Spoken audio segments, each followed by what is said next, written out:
예를 들어서 뒤에 추가로 생긴 것들은 지금 짝수인 열이 있습니다. 그럼 얘네를 반으로 나눌 수 있는 건 나누고, 나눴는데 또 짝수다? 다시 나누고, 또 이런 식으로 계속해서 나누는 거예요. 어디까지 나눈다? 더 이상 짝수 열이 남아있지 않을 때까지. 자, 문제 보겠습니다. 오른쪽 그림 보시면 각 열에 어떤 블럭들이 계속 쌓여 있잖아요. 그런데 이 블럭들이 어떤 규칙으로 쌓여 있는지 그 규칙에 대한 설명이 문제에 잘 나와 있거든요. 자, 문제를 읽어보시면 자연수 m에 대하여 크기가 같은 정육면체 모양의 블럭을 1열에는 1개, 그리고 2열에는 이렇게 2개, 3열에 3개 이런 식으로 각 열마다 그 열의 숫자만큼 남은 블럭을 쌓아주는 거예요. 이렇게 계속 쌓으면서 m열에는 n개가 쌓이게 되겠죠.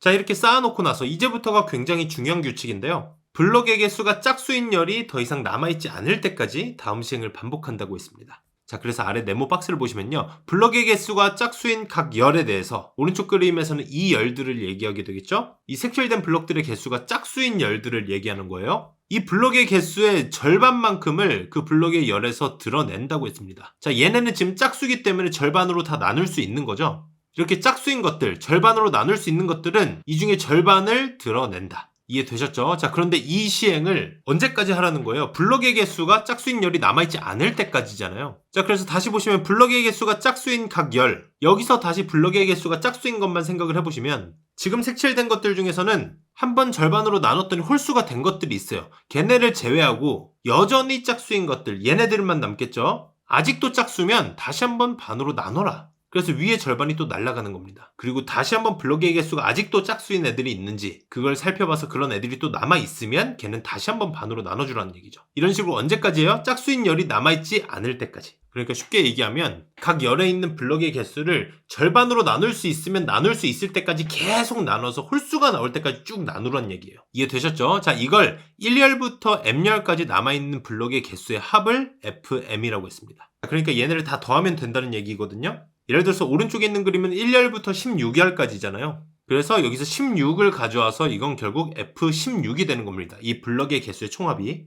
자, 이걸 가지고 뭘 구해야 되냐? 리미트 n을 무한대로 보낼 때 F2의 n 플러스 2승분의 F2의 n 플러스 1승 마이너스 F2의 n승. 자, 얘네를 보니까 F 안에 들어있는 것들이 2의 n승, n 플러스 1승, 2의 n 플러스 2승.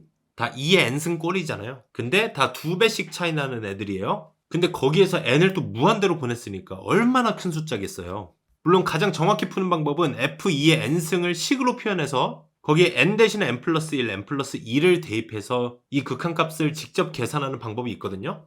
자, 그런데 이번 영상에서는 이걸 직접 식으로 구하지 않고 도형의 닮은 비를 이용해서 조금 더 직관적으로 푸는 풀이에 대해서 제가 소개를 해드리려고 합니다. 자, 그 풀이는 어떻게 접근하는 거냐면요. 지금 우리가 F16까지 구해놨잖아요. F16이라는 건 2의 4승입니다. F2의 4승. 결국 우리가 F2의 n승꼴을 구해줘야 되기 때문에 F2의 4승, 2의 5승, 2의 6승 이런 식으로 2배씩 될 때 어떤 변화가 생기는지 그걸 한번 관찰을 해보자고요. 예를 들어서 2의 4승은 16인데 2의 5승은 32잖아요. 그럼 32까지 쌓았다고 한번 생각을 해볼게요. 이 17열부터 32열까지 쌓였다면 우리가 결국 F2의 5승을 구해줘야 되는 거잖아요. 근데 F2의 5승을 구해주려면 어떤 규칙이 필요했어요? 짝수인 열이 남아있으면 안 돼요. 예를 들어서 뒤에 추가로 생긴 것들은 지금 짝수인 열이 있습니다. 그럼 얘네를 반으로 나눌 수 있는 건 나누고, 나눴는데 또 짝수다? 다시 나누고, 또 이런 식으로 계속해서 나누는 거예요. 어디까지 나눈다? 더 이상 짝수 열이 남아있지 않을 때까지. 이렇게 쭉 나눠놓고 나면 비로소 F2의 5승이 완성이 되겠죠. 자, 이런 식으로 한번 더 해보는 겁니다. 이번에는 F2의 6승을 한번 구해볼게요. 지금 32열까지 했으니까 뒤에 33부터 64열까지 다시 한번 붙여보는 거예요. 이걸 가지고 F2의 6승을 구할 건데 F2의 6승이 되려면 아까 말씀드린 것처럼 이런 짝수인 열이 존재하면 안 된다. 그럼 얘도 나눌 수 있을 때까지 계속해서 나눠줘야 된다는 얘기죠. 나눴는데 또 짝수가 남아있다? 다시 한번 나누고 다시 한번 나누고 이걸 계속해서 반복하는 겁니다. 더 이상 짝수가 남아있지 않고 모든 열의 개수가 홀수개만 남아있을 때까지. 이해되셨죠? 자, 그러면 우리 이걸 가지고 한번 다시 한번 살펴보자고요. 우리가 F2의 4승, F2의 5승, F2의 6승 이 세 개를 구했는데 얘네가 순차적으로 어떤 느낌으로 변하는지. F2의 4승은 여기까지잖아요. 근데 여기서 F2의 5승이 되는 순간 이렇게 확장이 됩니다. 그리고 F2의 6승으로 바뀌는 순간 이렇게 확장이 되죠. 지금 뭔가 비슷한 도형으로 커져나가는 느낌이 드셔야 됩니다. 자, 다시 한번 보여드릴게요. F2의 4승.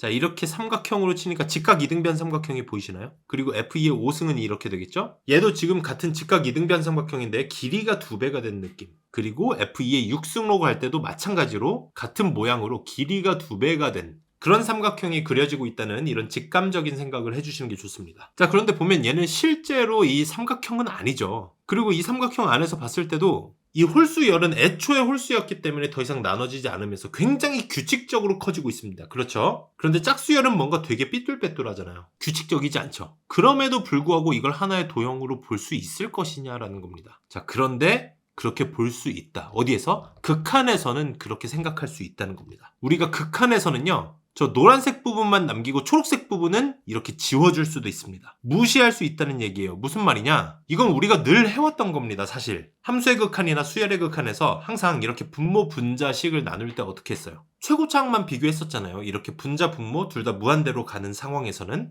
그러니까 아까 지웠던 초록색 부분들은 이 노란색 부분들, 이 꾸준히 커가고 있는 홀수열에 비하면 차수가 낮은 식이다, 이렇게 생각해줘도 된다는 얘기죠. 이해되셨습니까? 이게 수열의 극한을 식이 아닌 기하적인 부분, 그러니까 도형에서도 이렇게 최고차항만 생각하고 나머지 것들을 차수가 낮으니까 무시해도 된다, 이런 생각들을 연습하는 게 직관적 사고에 도움이 됩니다. 자, 그래서 얘를 몇 번 더 보여드리면 이번에는 홀수열들만 남겼을 때 생각을 해볼게요. 여기서 다시 열의 개수가 2배가 되고, 그리고 그게 다시 열의 개수가 2배가 되고, 이게 개수가 계속 많아지면 많아질수록 이게 점점 촘촘해지면서 하나의 도형처럼 보이게 되죠. 이해되십니까? 물론 이게 지금 전부 다 꽉 차 있는 건 아니지만요, 어차피 밀도는 비슷할 거 아니에요. 어차피 그 안에서 짝수열은 다 지워졌고 홀수열만 남아있기 때문에 밀도가 그냥 2분의 1 정도 된다, 이렇게 여길 수는 있을 거 아니에요. 그렇죠? 자, 그래서 이걸 n을 무한대로 보냈을 땐 이런 생각을 해도 된다는 얘기입니다. 이런 과감한 생각을. 여기까지가 2의 n승 10가지의 박스의 개수였다면 이걸 다 더하면 f2의 n승이 되겠죠? 그리고 여기서 열의 개수가 2배가 되면 여기까지의 박스의 개수의 총합이 f2의 n 플러스 1승이 될 겁니다. 근데 이걸 우리가 실제로 박스의 개수를 직접 더해준다기보다 이걸 저 도형의 넓이로 생각을 해보자고요. 어차피 이 둘이 닮은 도형이잖아요. 그러면 얘네 둘이 어떻습니까? 길이 b가 몇 대 몇이에요? 1대 2가 되죠. 열의 개수가 2배가 됐으니까. 그러면 넓이 b는 몇 대 몇이 될 것이냐, 이렇게 생각하는 겁니다. 넓이 b는 1대 4가 되겠죠. 그러니까 이걸 비례식으로 풀어주면요, f2의 n승에다가 4를 곱했을 때 그게 f2의 n 플러스 1승이 된다는 얘기입니다. 이해되셨죠? 이걸 가지고 저 식을 풀어줄 거예요. 우리가 결국 f2의 n승, 2의 n 플러스 1승, 2의 n 플러스 2승, 어차피 얘네가 다 안에서 2배씩 되는 것들인데 2배가 될 때마다 그 값이 4배가 된다는 규칙을 찾았잖아요? 그럼 우린 뭐부터 구하면 돼요? f2의 n승을 구해주면 되는데 이것도 굳이 식으로 세울 필요는 없다는 얘기입니다. 왜? 어차피 우린 비율만 구해주면 되니까. 이걸 그냥 과감하게 별이라고 한번 둬볼게요. 그렇게 해도 분자 분모 별로 약분이 될 겁니다. 잘 보세요. 2의 n승일 때 별이었으니까 2의 n 플러스 1일 때는 4별이 되겠죠. 지금 4배가 된다 그랬잖아요. 그리고 2의 n 플러스 1승일 때 4별이었으니까 2의 n 플러스 2승일 때는 거기다가 4를 곱해주면 되겠죠. 그러니까 16별이 되는 겁니다. 결국 이게 몇이 된다는 거예요? 16별분의 3별. 그럼 별끼리 지워지겠죠. 그러면서 16분의 3이 될 거고, 이게 P분의 Q가 된다는 겁니다. 얘는 더 이상 약분이 되지 않죠. 그렇기 때문에 P가 16이 되고 Q가 3이 되는 거예요. 이해되셨습니까? 우리가 F2의 n승을 직접 구하지 않고도 이 도형끼리의 길이비, 그걸 이용한 넓이비를 이용해서 이렇게 16분의 3이라고 바로 구해낼 수 있었던 거예요. 이 문제에서 계산할 거는 결국 16분의 4 빼기 1, 이거 하나밖에 없었다는 겁니다. 자, 그래서 문제로 다시 돌아오면요, 우리가 P랑 Q를 구했는데 문제에서는 P 플러스 Q를 구하라 그랬어요. 결국 16이랑 3을 더해주면 되겠죠. 그래서 정답은 19가 됩니다.